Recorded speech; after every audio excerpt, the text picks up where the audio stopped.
හිස් ටැංකියකට සවි කර දෙන ජලයකින් ජලය ගලා එන ශීඝ්‍රතාව මිනිත්තුවර ලීටර 28කි. ටැංකියේ ධාරිතාව ලීටර 112 නම් ටැංකිය සම්පූර්ණයෙන්ම ජලය පිරවීමට මිනිත්තු කීයක් ගත වේද කියලා. මේ ප්‍රශ්නේ ඇවිල්ලා තියෙන්නේ අපේ 10 වසරේ ශීඝ්‍රතාව පාඩමෙන්. ඒ පාඩමේ වේගය සම්බන්ධ විෂය කරුණු දෙනවා. වේගය සම්බන්ධ මාතෘකාවක් තියෙනවා සහ ඊළඟට ටැංකියකට ජලය පිරවීම සහ ටැංකියේ ජලය පිරවීම සහ ටැංකියකින් ජලය පිටවීම නලයකින් රාමයකින් වතුර එන එක සහ ටැංකිය නතර පිටවීම සම්බන්ධ විෂය කරුණු ටිකක් තියෙනවා. ඔය දෙක තමයි තියෙන්නේ. ඊටම ලේසි විෂය කරුණු ටිකක්. නිකන් ලේසි ගන්න කිරීම ටිකක් තියෙන්නේ.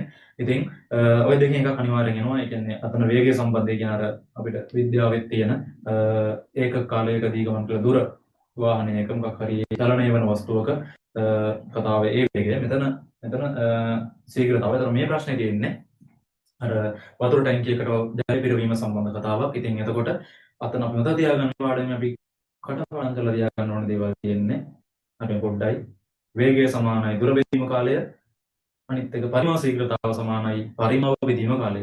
පරිමාව ශීඝ්‍රතාව සමානයි පරිමාව බෙදීම කාලය. ඒ වගේම තව දෙයක් දැනගන්න පරිමාව සම්බන්ධ පොඩි කන්වර්ෂන් එකක්. ඝන සෙන්ටිමීටර එක කියන්නේ මිලිලීටරයි කියන්නේ.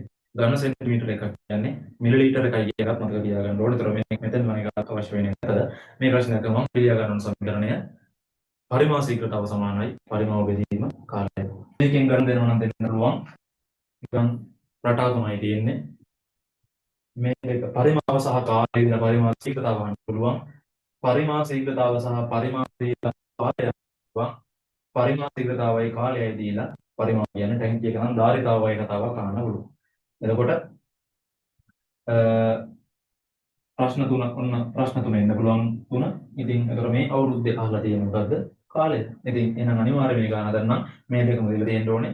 ශීඝ්‍රතාව දීලා තියෙනවා, පරිමාව දීලා තියෙනවා. يعني පරිමාව කියන්නේ ටැංකියේ ධාරිතාව කියන්නේ.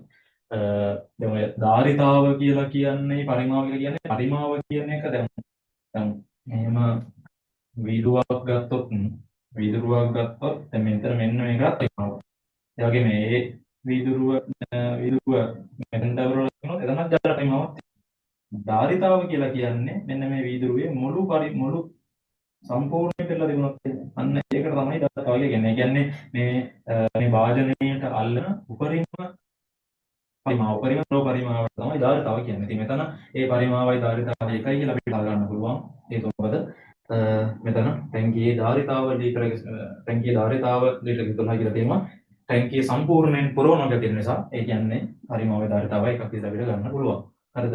එහෙනම් මේ වචන දෙකේ වෙන වෙන පැහැදිලි කරේ. ඉතින් හරි. එතකොට අපි කාලය ගන්න තියෙන නම් පරිමාව ශීඝ්‍රතාව. ඊට පරිමාව ශීඝ්‍රතාව මිනිත්තුවර ලීටර 28යි. එහෙනම් ආදේශය මිනිත්තුවර ලීටර 28යි. එහෙනම් 28යි ලීටර MIN එක මිනිත්තුවට ලීටර සමානයි.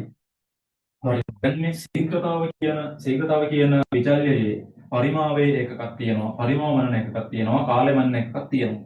එතකොට මෙතෙන්ට මේ පරිමාවට සහ කාලයට කිසි වගේක් ආදේශ කරනවා නම් මෙතන පරිමාවට ආදේශ කරනවා නම් මෙතන මේ පරිමාව වලට තියෙන ලීටර වලින් ආදේශ වෙන්න ඕනේ.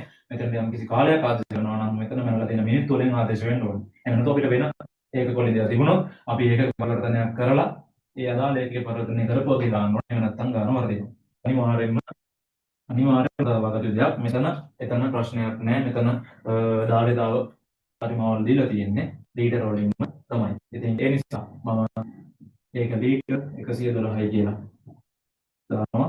කාලය තමයි යහන්නේ. දන්නේ නැහැ. නොදන්නවා විදිහට අපි දානවා x කියලා. දැන් මෙතනත් මේ භාග සංඛ්‍යාවක් වගේ තමයි තියෙන්නේ. 21 12 112 x. ඉතින් මෙතන දාන දේ මොකද්ද? මේ පැත්තට අසුරු කරන්න දෙයක්වත් නැහැ. මේකට අසුරු කරන්න දෙයක්වත් නැහැ. එහෙනම් හරස් ගුණිතය.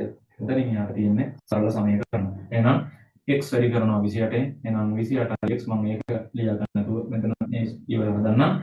28යි x සමානයි 112 වැඩි කිරීම එක 112. එහෙනම් මට x වලට උත්තර ගන්න 112 28න් බෙදන්න තියෙනවා.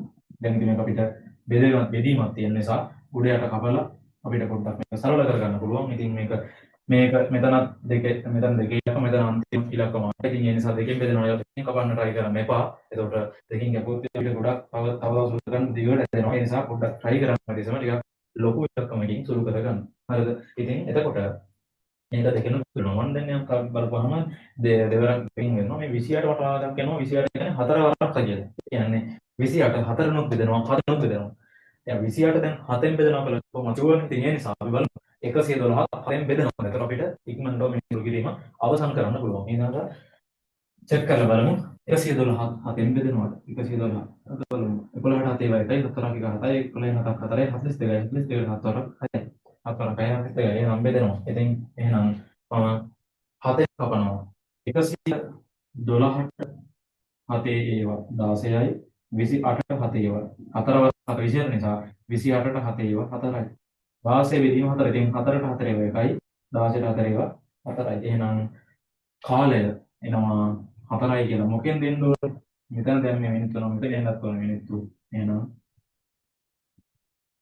මිනිත්තු 4යි කියලා කාලය එනවා. මිනිත්තු 4කින් මේ දෙකකින් 4 බෙදුවොත් මේ ටැංකිය උපරිම මට්ටමට ළඟා වෙයි. ඉතින් එතකොට මෙතන ලකුණු ප්‍රදානය කරලා තියෙන්නේ මේක මේ අවුරුද්දේ මේ ටික අපිට එතකොට කෙනෙක්ට මේ හදලා පොතේ හදලා කෙනෙක් මිනිත්තු 4යි කියලා දාලා දුන්නා.